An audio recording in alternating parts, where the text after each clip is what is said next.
cannot take your foot off the gas, and I'm still going. Talk to me a little bit about, okay, so I know she's in school now. How do you feel like when she got the supports and she got the diagnosis, do you feel like it was like straight up from there, or do you feel like it was a couple hiccups that you had to work through? Or like, what would you, like for a parent, what would you, the expert, because your child is grown, I'm trying to get where you are. I'm an old mama, I'm 42 with a 5-year-old and an 11-year-old. Don't ask me why, this is just where we are in life, okay? So what would you tell me that I should do, or parents like me should do, with our kids that are small? Because like my child's 5, but he's been in the system technically since he was 3, because we tried him doing Northwood's pre-K program for access, mainly because of his speech, but he was actually in a class with kids who had way more speech deficits than him, so he started regressing. So we pulled him out and got community-based services, so they would come and service him for speech and do some behavioral stuff with him with his daycare, which is right next door. And then he went into Northwoods full-time last year, and this year he's in kindergarten. I'm with him, but I'm refused to teach middle school. I'm not going to be with him forever, so like, what can I do to make sure that I'm trucking along with him? And to get, I want my child to be in school like your child's in school, you know, post high school, and is working on building a career and a resume. Like, I want to get, how can I get like you? How can we be like you when we grow up? Well, that's loaded. I know it's a lot, but that's what we want to know. I know. Well, no, I truly believe you have the answer. Like you said, don't take your foot off the gas. Keep going. And just like I searched for, when I noticed something that she was deficient in, or there was a need for, I should say, I sought it out. I talked to her pediatrician. You have to be there. You have to attend every meeting. Every IEP meeting. Do not skip. IEP meeting. And reschedule if you can't do it. Don't let them do it without you. That is your right. Don't, of course during the pandemic, we did virtually. But but now, since we're past that, if it's not a good time, don't do it over the phone. Well, I'll say this too, though. Even I wouldn't do it over the phone, but actually some of the advocates now, they're recommending for parents to do it virtually. Some of them. So you can record it? Because that would be public record in case you need it and your child's not getting his or her services. I like that. So that's an option too. But also Georgia is also a one-party consent state, meaning that you can record any conversation with a person and you don't have to get their permission as long as you're one of the people in the conversation. So like when I have my son's IEP meetings, they already know, like the executive director of PEC, I came in, I sat down. Yes, have your notes, your records, and maintain when you go to your IEP meetings, you're going to get go over the information that from the last time. Keep that. Keep your file so you can refer back to it. I used to do that and keep notes in case something was missed. Definitely keep your own records. Just attend every meeting. I went to every school function. Oh wow! The teachers knew me. We're in Jones County, so the school was a Title IX school. So I went to all the Title IX events. Wow. My mother and I became volunteers. So I was there. I was easily accessible. My mother was, if you have somebody that's on your side like my mother was, that them be easily accessible as well. It's just just find out as much information as you can and see what's available to you. Use every available resource for your baby. One thing that my mother told me is that if the teachers see how much you care, they'll care. So that's the only thing that and make that time with your child to talk with them or reinforce things at home. Don't just rely on things being done at school. Bella got therapy, private therapy. She did social. She was in a social. Oh, like a group. And she was in a group with like-minded kids, and she was very comfortable. She looked forward to going to that because she didn't feel like she always had to explain herself when she would say things. So, just look for activities that will be beneficial to everyone involved. I think and that's one of my goals, honestly, like with this moving forward. Mm-hmm. I want to have like how I call this like an exceptional mom meetup, Mm-hmm. but I want to have bigger ones Yeah. because I feel like, again, the stigma, everything attached to it, especially in the Black community a lot, I Yes. feel like we need to be available to one another because I don't have to struggle because you already did it. Right. And I know that you're gonna tell me the right things, and I can see the fruits of your labor. I see your child. Y'all look at that ad. She got her graduation cap and gown. She made it. She's in school. It was a journey, and you know, when I see her face light up now because she's at Central Georgia Tech. What's she going to school for? Radiology. Oh, wow. Technology. She wants to be a radiology tech for right now, but she also wants to go and get her 4-year degree. Okay. She wants to keep on going. And so like right now, I tell her, do things at your pace. You are home. Just because you went from one stage to the next, nothing's changed. Right. You know, you have keeping her comfortable because they like a lot of consistency and routine. Yes. when they're autistic, especially. Yes. So, and you know, always have the right people around your baby. I'm not saying that you have to cut out people entirely, but you know, you just have to make sure, just like you said in the Black community, some people, they're just not informed. They're not. And they have some of the things they say can be hurtful, Yes. very negative. Yes. And, even unintentionally. Yeah. And so even if it's family members, Oh yeah. you know, If you're protective, that's your baby. you have to be protective. You just like you're the advocate in public at the school, be in private. Because that affects their self-esteem and self-concept too. Mhm. I had a talk with someone I know, and it was about a function that was going on. I said, well, I can't bring my son to that. And they were like, well, You preaching to them. they were like, well, you know, you need to speak life into your child. I said, let me tell you something. I said, nobody speaks more life into my child except for me. I said, but I know my child. He's not going to sit still. He is going to run. When they have that ADHD planner that asks you the questions, the first questions, does your child run like a motor? Yes. And collapses at the end of the day.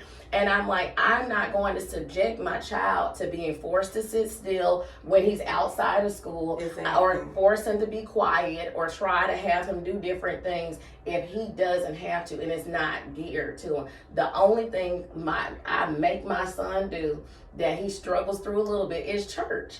And but he expects that. He does. And I would say, I love going to church with you, but you know, I'm Catholic now. We go for 1 hour. You're Catholic. I'm Catholic now. So we go for 1 hour, and he can push through that. He pushed through that 1 hour. But even with that, like, That is commitment. sensory stuff is different because St. Joseph has statues. They have stained glass. Yeah. It's all types of, you know, they ring the bell, we do an incense. Yeah. So even when I have him, I don't even always go to my own church. Sometimes I go to St. Peter Claver because it's calmer. They don't have as many things to look at and as many noise stuff. So he's not overly stimulated, you know, because there is a lot. It's a beautiful historic church. I love it. But I wasn't gonna be able to make that hour and a half, almost 2 hours with you. I love you, but I can't do it with my kids. But they're doing it, you know, at St. Joseph, they're doing it. I love it.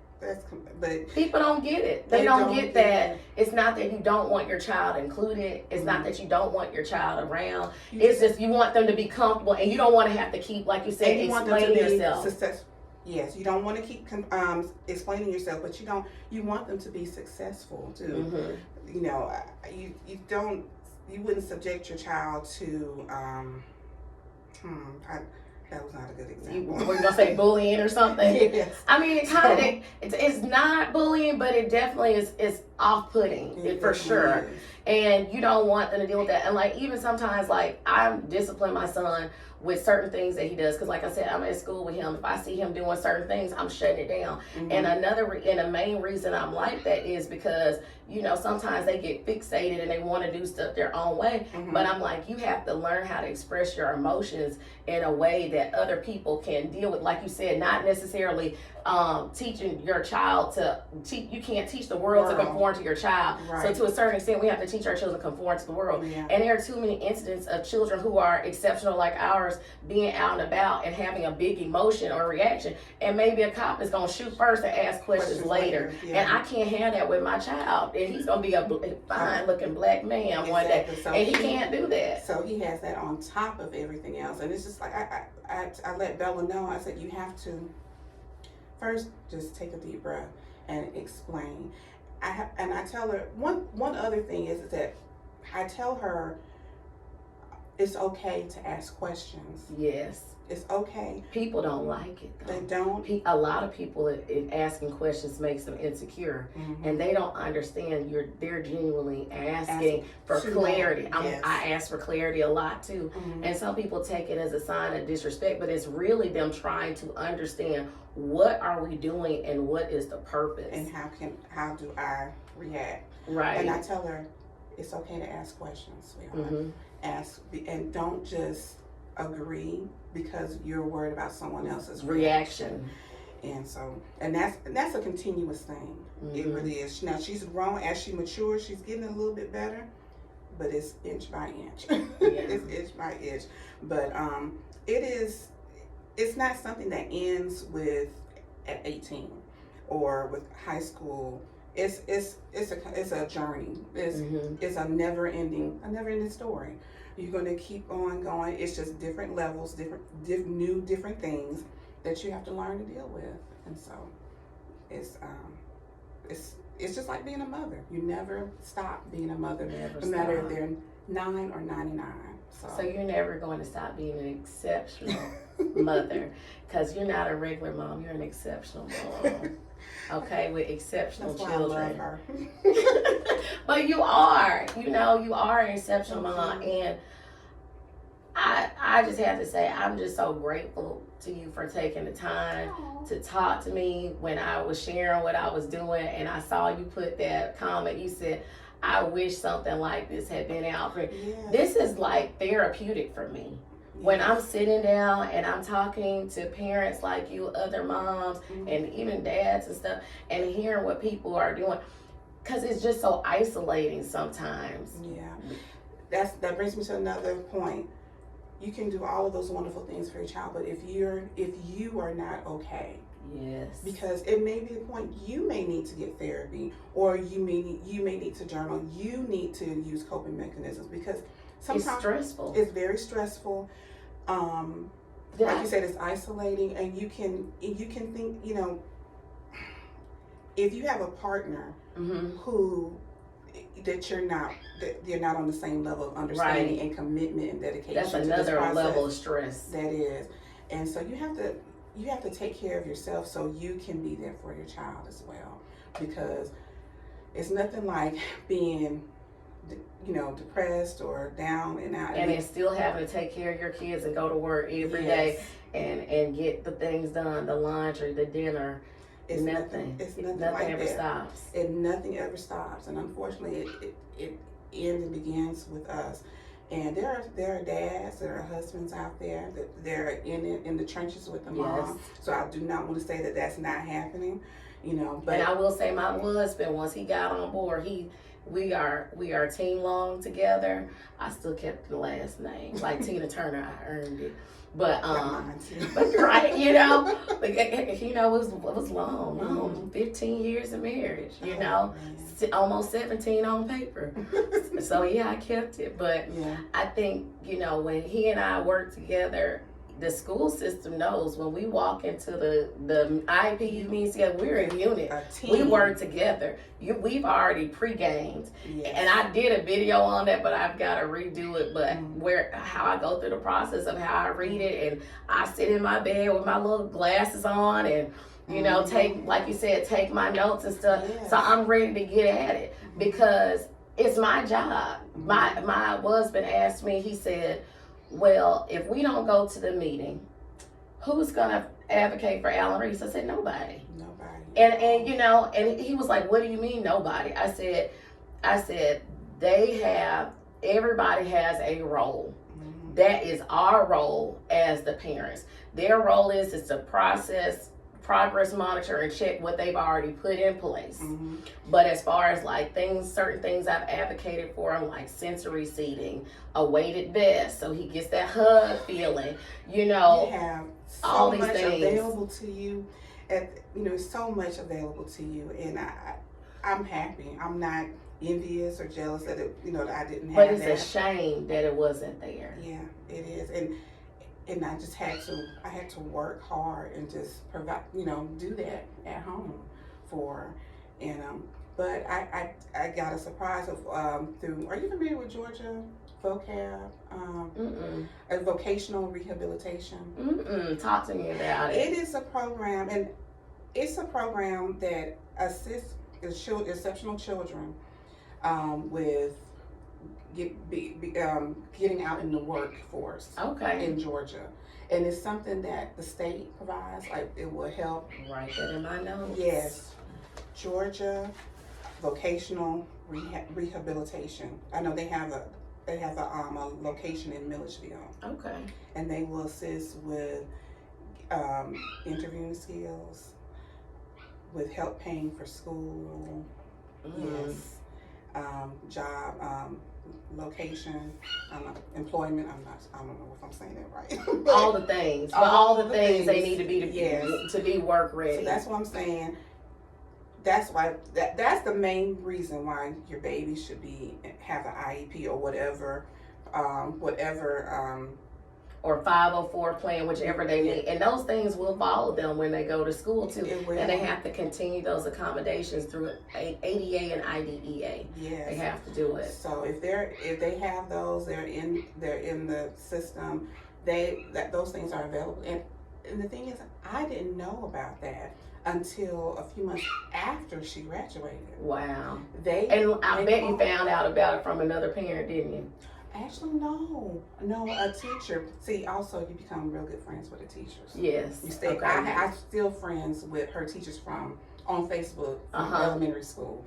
But no, her teacher told us about it and invited us to come back up to the school for a meeting. Nice. And it was other kids that graduated with her that were there. So, and we had a meeting, and so it's a lot of resources available. It really is. I've always been in the mind of, I'm just gonna hunker down. I'm just gonna do it. We're gonna make it work. It is what it is. But it's just a blessing to me. You've made it. To me, like, you've arrived. I know you feel like you said, you're gonna keep going, mm-hmm. And obviously I expect that, but like, that's the goal. You hit like the main goal, mm-hmm. to get your child out of school with a degree, working towards a career, and you're doing it. Thank you. And the next stop is for her to get that position in her career that has benefits for her, since she'll come off of our plan when she's 26. Right. So that's the most important thing right now, and it's something that I wanted her to think about what she wanted to do. It's a blessing that she wanted to go into the healthcare field, because she can get a job wherever. Right. So it's easily, she's easily able to get a plethora of jobs. They're always in need, just like education. We need more teachers. If you're listening, we need some. Yeah. So I just, just keep your kids involved. My biggest thing was socialization. So she did STEM camps. Mm-hmm. She did. She dances for Haia. Mm-hmm. But that's also soothes her, so she loves doing that. She ushers at church. She actually teaches Sunday school in children's church. This. So the little babies love her. She doesn't understand. I said, well, they know her spirit. And they know her spirit. With mm-hmm. you. She's like, okay. But she's so good at it. So. You're gonna make me come back and visit. I might even bring Alan Reese. I want you to, girl. I'll come visit for sure. Okay. Well, Robin, I am so grateful that you took the time out to sit with me, and I feel like we're gonna end up sitting and talking about more of this later. But thank you so much for being an example to me and other moms like me, and thank you for sharing your story and Bella's story, because a lot of times, like I said, people hold it close and they don't share things. But every time I'm talking to a person, it's helping somebody else. And I know this is gonna be the same way. I guarantee I'm gonna post this video, and then I'm gonna have. Last time I posted the one with Portia about doing the. Why is my mind blanking? The Katie Beckett grant. Okay. I had all these different people messaging me and saying, I know somebody who needs this, who wants to see this, who needs it. And I guarantee it's going to be the same way, because it's a journey and you feel so lonely and you walk it alone. But other moms don't want you to walk alone. We are making our own community. Yes, we are here, and because it can be hard. Your employer may not understand, family members may not understand it. You need a community where you belong. So, well, I thank you for becoming part of my village and being an example for me and sharing for me. And I know that you've helped a lot of people. And so please expect to get some messages forwarded to you, because I'm posting this on Sunday and I know people are going to be messaging me afterwards. I hope so. I hope I haven't been blabbering. I hope I made sense. You made a lot of sense. But and I appreciate you for being vulnerable and sharing. I really, really do. So again, I'm Shelby Long, twice exceptional mom, and I'm so thankful to have Miss Robin Thompson to come talk to us about her exceptional children. And we hope that this helped, and you'll hear more from us later. Yes.